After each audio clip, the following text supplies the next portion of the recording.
Boa noite. Boa noite. Marcos Aparecido dos Santos, um dos réus no julgamento da suposta morte de Elisa Samúdio, falou hoje sobre o assunto. E a defesa dele pediu para suspender o julgamento que acontece na semana que vem.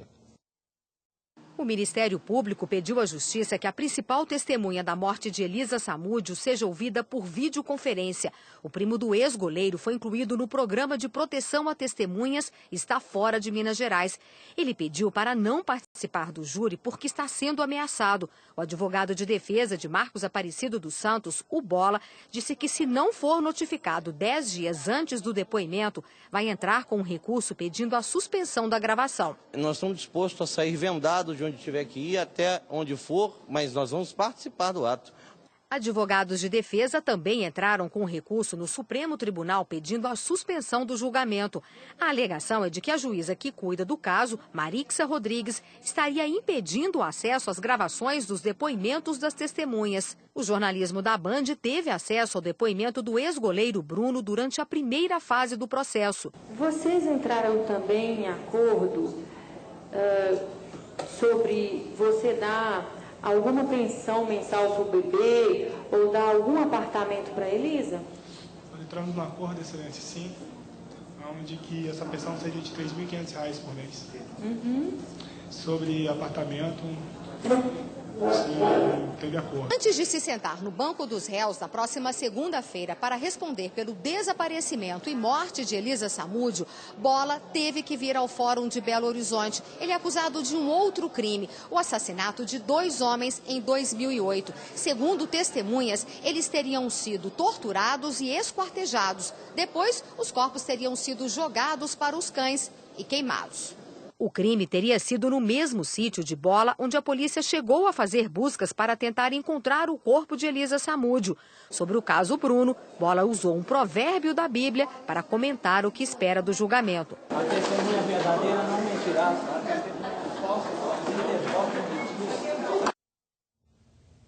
E surgem a todo momento novidades do caso Bruno. Agora, a defesa do jogador vai a São Paulo em busca de pistas de Elisa Samúdio. Eloy Oliveira está ao vivo e tem mais informações para a gente. Boa noite, Eloy. Boa noite, Monique. A cada dia que passa, um novo capítulo nessa história do caso Bruno. Dessa vez, um taxista ligou para o delegado que defende o ex-goleiro Bruno Fernandes e teria informado que teria transportado Elisa Samúdio para um hotel no final do mês de junho de 2010, quando alguns dos envolvidos já estavam presos e também depois da data que a polícia considera ser a morte, a data em que Elisa Samúdio foi morta. O advogado Rui Pimenta disse que vai a São Paulo tentar identificar esse hotel e também tentar recolher provas, como, por exemplo, um recibo de que ela esteve hospedada nesse hotel ou que alguém por lá tenha visto. Essa testemunha pode ser trazida para o julgamento da semana que vem. Nós voltamos com vocês. Muito obrigada, Eloy. Boa noite para você. E a gente volta ainda hoje com trechos do depoimento do primo do goleiro Bruno, Jorge Rosa. Ele foi a primeira pessoa a dar detalhes do possível crime.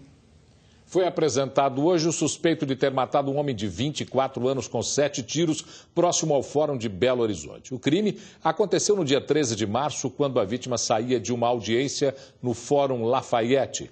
As investigações apontam que a motivação do assassinato foi a disputa entre os bairros Washington Pires e Durval de Barros, em Ibirité, na região metropolitana de BH. O suspeito de 29 anos, Carlos Marcos Gonçalves Ferreira, foi preso nesta segunda-feira em Contagem, em cumprimento a um mandado de prisão temporária. Ele já tem passagens da polícia por roubo, receptação, uso de documentação falsa, desobediência, ameaça e por dirigir um veículo sem habilitação. Funcionários de um motel foram feitos reféns em Contagem. Depois de roubar um carro, 2 menores e uma mulher armados entraram no estabelecimento e renderam funcionários e clientes. Eles foram trancados em um quarto. A polícia foi chamada e fez um cerco no local. Todos foram detidos e levados para a delegacia. Agora, imagine-se numa situação como essa. Moradores de Santa Luzia estão sem coleta de lixo há uma semana. E enquanto não é normalizado o serviço, a população tem que conviver com mau cheiro e com sujeira. Lixeiras lotadas, ruas e córregos repletos de sujeira. A grande quantidade de resíduos é o resultado da falta de coleta de lixo nos bairros Cristina, São Benedito, Baronesa e Palmital, em Santa Luzia, na região metropolitana de Belo Horizonte. Cansados de conviver com tanto lixo, a própria população realiza o serviço que deveria ser prestado pela prefeitura da cidade. O caminhão não passa na minha rua, lá está cheio.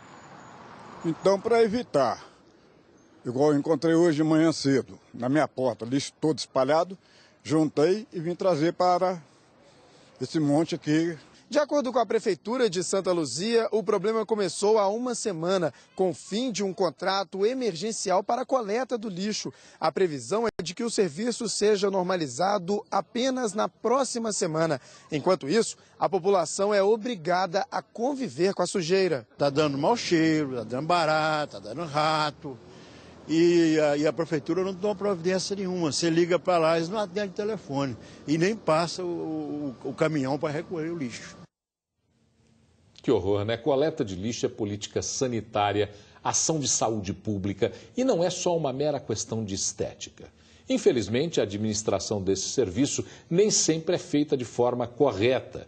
E muitas vezes quem cuida desses processos usa de um artifício muito conhecido. Deixa vencer o prazo da licitação, retarda o processo de contratação e aí aproveita uma brecha da lei que permite contratações emergenciais. O resultado são preços maiores pagos pelo mesmo serviço.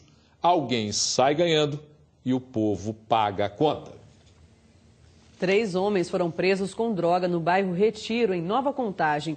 Foi durante uma patrulha que a PM encontrou crack e dinheiro com 2 suspeitos. Eles disseram ser usuários e levaram a polícia até a casa do traficante. Lá foram encontrados uma pistola 9mm, 50 projéteis, crack, maconha e ainda cerca de R$600 em dinheiro. Os 3 foram levados para a delegacia.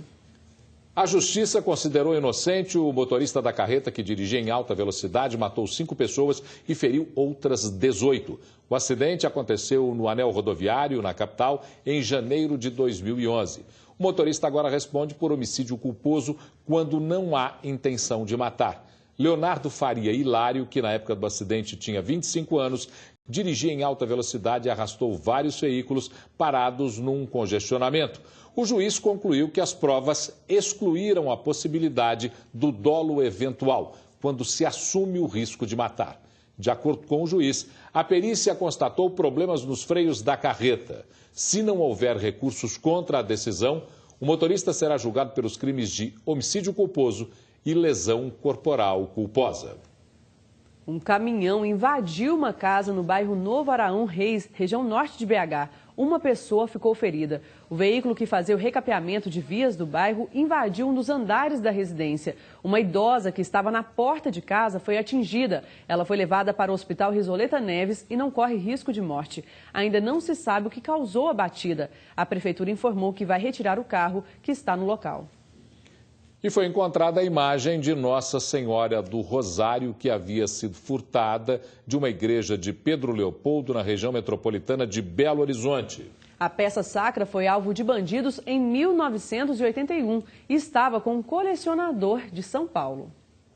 A escultura de madeira estava em São Paulo e foi apreendida pelo Instituto Estadual do Patrimônio Histórico e Artístico de Minas Gerais, nesta segunda-feira, durante a Operação Senhora do Rosário.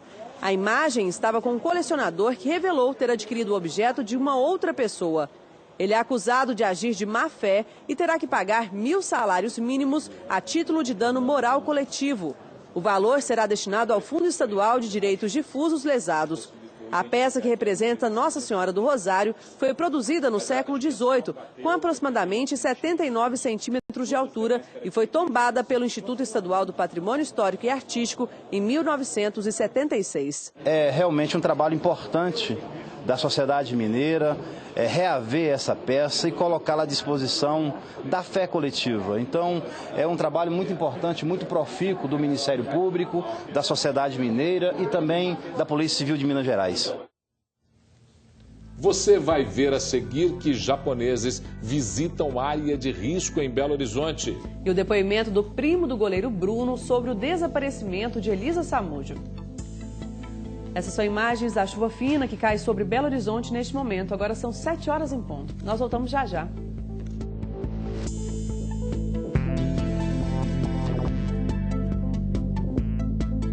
Jornal Band Minas.